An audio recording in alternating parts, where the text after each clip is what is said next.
Assalamualaikum warahmatullahi wabarakatuh. Oke, gimana kabarnya Dede? Mudah-mudahan baik ya. Untuk kemarin-kemarin itu kita tidak bisa bertemu, oleh karena itu ada saran dari teman-temannya Dede untuk memberikan video penjelasan dari saya untuk materi-materi selanjutnya. Oke, seperti yang saya bilang, saya itu akan berfokus kepada reading untuk uh, bahasa Inggris. Kali ini ya, saya akan berfokusnya itu ke reading. Jadinya selalu akan saya berikan cara-cara untuk mengerti atau memahami apa sih yang dimaksudkan oleh teks itu. Balik lagi, apa yang dimaksudkan oleh teks itu nantinya akan berkaitan dengan grammar. Nah, mudah-mudahan adik-adik nggak kapok ya. Oke, reading with understanding. Mari kita mulai. Bismillahirrahmanirrahim. Okay. So for the first step, I'm going to give you a brief explanation again, lagi dan lagi ya, mengenai subjek. Oke, kemarin itu saya sudah membahas mengenai gantinya subjek. Apa? Bisa dilihat dari catatannya sendiri ya.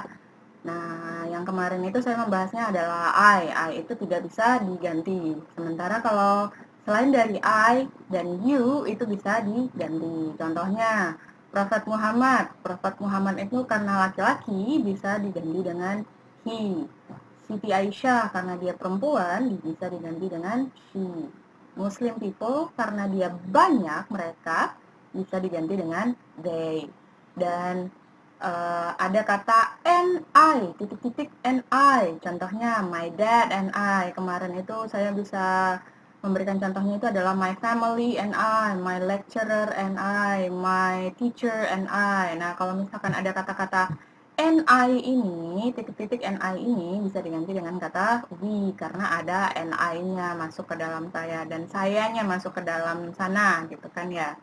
Oke, lanjut. Yang kata selanjutnya adalah the camel. The camel ini karena dia adalah benda, bukan orang, maka bisa diganti dengan it. It itu adalah pengganti selain dari orang. Oke, bisa dilihat catatannya untuk penjelasan lebih lanjut dan contoh-contohnya ya, karena tidak akan saya bahas. Saya akan membahasnya adalah materi yang baru. Tetap mengenai subjek juga. Mari kita lihat. Oke, sebelum kita membahas mengenai subjek, saya ingin bertanya dulu, apa sih gunanya kita mengetahui subjek? Nah, kita lihat dari poin action dulu. Action itu apa? Action itu adalah hal yang dilakukan. Oke, jika kita ingin tahu siapa yang melakukannya, kita harus tahu dulu action itu yang mana. Hal yang dilakukan oleh si siapa itu apa? Oke, kalau di dalam bahasa Inggris, action yang dilakukan itu kita menamainya verb. Ya, action itu adalah tindakan, verb itu adalah katanya di dalam bahasa Inggris itu. Dalam bahasa Inggris, verb ini menentukan waktu. Makanya waktu itu saya meminta adik-adik untuk mengetahui verb 1 itu yang mana, verb 2 itu yang mana, verb 3 itu yang mana. Kenapa? Karena setiap verb itu dia melambangkan waktu. Contohnya nih, untuk verb 1. Verb 1 itu contohnya saya mengambil kata eat. Artinya kan makan, pasti tahu ya. Tapi kapan kapan it itu dipakai? Kalau misalkan orang mengatakan sesuatu, saya makan pagi misalkan. Nah, itu kapan waktunya? Kalau di dalam bahasa Inggris, pasti akan tahu verb 1 itu dipakainya kapan? Ketika menjelaskan kebiasaannya. Nah, ketika dia menjelaskan kebiasaannya, dia akan memakai verb 1. Salah satu contohnya, my family eat breakfast. Apalagi keadaannya, dalam keadaan yang kapan?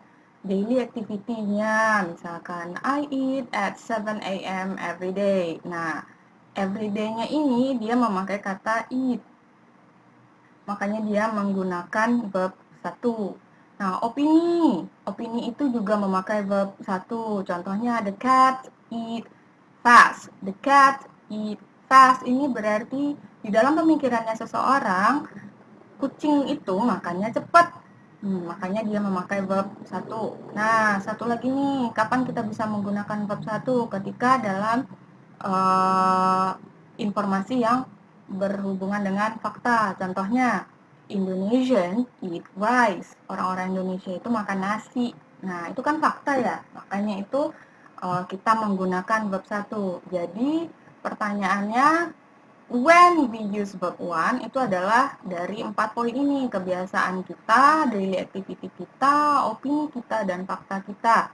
Nah, dalam keadaan-keadaan seperti ini kita menggunakan verb 1. Nah, untuk verb 2, kapan kita menggunakan verb 2? Nah, ini yang tadi saya menentukan waktu. Jika dia sudah verb 2, berarti sesuatu yang sudah terjadi atau di masa lampau, nggak kejadian lagi sekarang. Dia tidak bisa dipakai di kebiasaan atau di aktivitas sehari-hari atau di opini atau fakta karena dia sudah lampau, udah nggak ada lagi sekarang. Nah, kapan itu? Bisa saja yesterday, just now, last week, last year, last month, atau 2 weeks ago, atau 3 weeks ago, atau 2 years ago. Nah, itu kejadian masa lampau, makanya kita menggunakan verb to. Makanya saya bilang verb itu menentukan waktu. Kalau verb 1 itu keadaannya itu masih kita bisa temui, sementara verb 2 keadaannya itu sudah di masa lampau. Seperti yang saya bilang, balik lagi. Action, kenapa kita mesti tahu action, hal yang dilakukan, karena nantinya kita akan tahu siapa yang melakukan hal tersebut, siapa yang mengerjakan verb itu. Oke, mari ke poin selanjutnya. Nah, yang melakukan hal itu biasanya saya bilang hanya dulu waktu itu bilang subjek, subjek, subjek, subjek. Apa sih sebenarnya subjek? Nah, saya kasih nih kalimat. Islam brings peace on earth. Oke. Actionnya yang mana? Hal yang dilakukan yang mana? Nah, akan timbul pertanyaan seperti itu. Kalau hal yang dilakukan adalah brings peace on earth, membawa perdamaian ke dunia. Lalu orang akan tiba-tiba bertanya, who or what bring peace on earth? Siapa atau apa yang membawa perdamaian ke dunia itu? Kalau misalkan orang bertanya seperti ini, yang kita lakukan adalah apa? Melihat siapa atau apa yang melakukan tindakannya. Tindakannya tadi adalah, seperti yang saya bilang ya, bring peace on earth. Jawaban kamu pastilah Islam. Who atau what? Siapa atau apa? Nah, jawabannya di dalam sini adalah Islam, yang itu taunya adalah apa. Kenapa kamu bisa tahu? How do you know? Nah, jika di dalam bahasa Indonesia itu namanya adalah kamu tahu siapa yang melakukan atau pelakunya, yang melakukan tindakannya itu. Nah, siapa yang melakukan tindakan bring peace on earth itu? Pasti jawabannya Islam. Inilah yang kita sebut sebagai subjek. Benda atau orang yang melakukan tindakan. Nah, makanya itu kita jadi bisa tahu nih, subjeknya ini nih, melakukan tindakannya ini nih. Nah, apa fungsinya? Supaya kita mengerti apa atau siapa yang melakukan sesuatu. Kita akan mengerti nantinya itu kalimat maksudnya apa. Begitu. Oke ya. Mari kita lihat poin selanjutnya. Oke. Apa atau siapa saja yang bisa melakukan aksi ini? Nah, saya akan memberikan contohnya. Apa atau siapa saja yang bisa melakukan aksi yang kita sebut sebagai subjek ini. Yang pertama, menggunakan kata punya. Nah, menggunakan kata punya ini ada banyak. Contohnya, di sini ya, saya menggunakan kata my. My family eat breakfast. Whose family? Family-nya siapa? Family-nya saya. Berarti dia bisa melakukan action? Iya, dia bisa melakukan action. My family eat breakfast. Nah, ini salah satu dari yang bisa melakukan action. Contohnya itu kepunyaan saya. Apanya saya? Orang keluarganya saya. Orang rumahnya saya ini. Siapa lagi selain itu? Oke, ada banyak nih. Ada my, kepunyaan sayanya, bisa jadi my family. Kalau his, kepunyaan dia laki-laki, bisa jadi his family. Your, kepunyaannya kamu, family, bisa jadi your family jadinya. Her, kepunyaan dia perempuan. Contohnya, her family. Their, kepunyaan mereka, their family. Our, punyaannya kami, our family. Ini, contoh-contoh ini bisa melakukan aksi atau melakukan pekerjaan. Contohnya yang tadi ya, my family ini. Bisa diganti dengan yang lain? Bisa. His family eat breakfast. Sama aja, dia bisa melakukan pekerjaan. Your family eat breakfast. Atau, bisakah diganti dengan kata selain family? Bisa. Apa kepunyaan kamu? Misalkan, her cats eat breakfast. Misalkan, their dog eat breakfast. Atau, our brother eat breakfast. Nah, contohnya seperti itu ya. Kepunyaan itu bisa melakukan tindakan. Apalagi selain kepunyaan yang bisa melakukan tindakan? Ya, yang tadi saya contohin. I, you, she, he, they, we, it. Nah, itu dia bisa melakukan tindakan atau mengendahului verb ya. Yang ketiga adalah benda. The cats. Cats itu benda hidup ya, tapi dia bukan orang, jadi hitungannya benda. Nah, setiap benda dia bisa melakukan sesuatu atau kegiatan. Nah, apa saja benda-bendanya, contoh-contohnya ya. Contoh sedikit saja yang saya berikan itu ada the cat, a person, an ant, an elephant, a runner. Nah, itu bisa dia melakukan aksi. Contoh yang lain, nama. Nama itu dia bisa melakukan aksi. Contohnya Indonesian, orang-orang Indonesia. Apalagi nama yang lain. Bisa banyak ya, ada Daniel, ada Tanya, ada Gabriel, ada banyak yang lain. Yang penting nama, dia bisa melakukan aksi. Oke, itu yang bisa menjadi subjek. Keseluruhannya ini bisa menjadi subjek atau yang melakukan aksi di dalam kalimat. Oke, mari kita lanjut ke poin selanjutnya. Masuk ke poin selanjutnya, more understanding. Kenapa saya itu mengajarkan subjek dan action? Di dalam kalimat itu, subjek itu atau siapa atau apanya, kenapa kita harus tahu misalkan?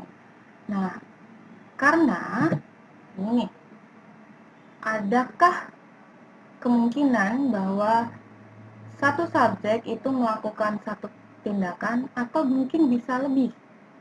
Biasanya kita itu ketemunya dalam kalimat itu hanya seperti ini ya. Contohnya I pray subuh. Nah, itu yang simple-simple aja misalkan. Apa kegiatannya atau actionnya? Pray. Terus subjeknya apa? I. Yang mengerjakan tindakannya itu siapa? Yang sembahyang itu atau sholat itu siapa? Si I-nya. Sholat apa yang dikerjakan? Hal yang dikerjakan adalah subuh misalkan. Kan sangat simpel sekali ya. Tapi bagaimana kalau seandainya seperti ini? How about this? I eat breakfast in the kitchen and watch morning news on the TV. Tindakannya apa? Eat breakfast. Terus hanya satu kah tindakannya? Enggak, ada satu lagi nih. Ada watch morning news on the TV. Ada kegiatannya satu lagi. Sementara yang melakukan siapa?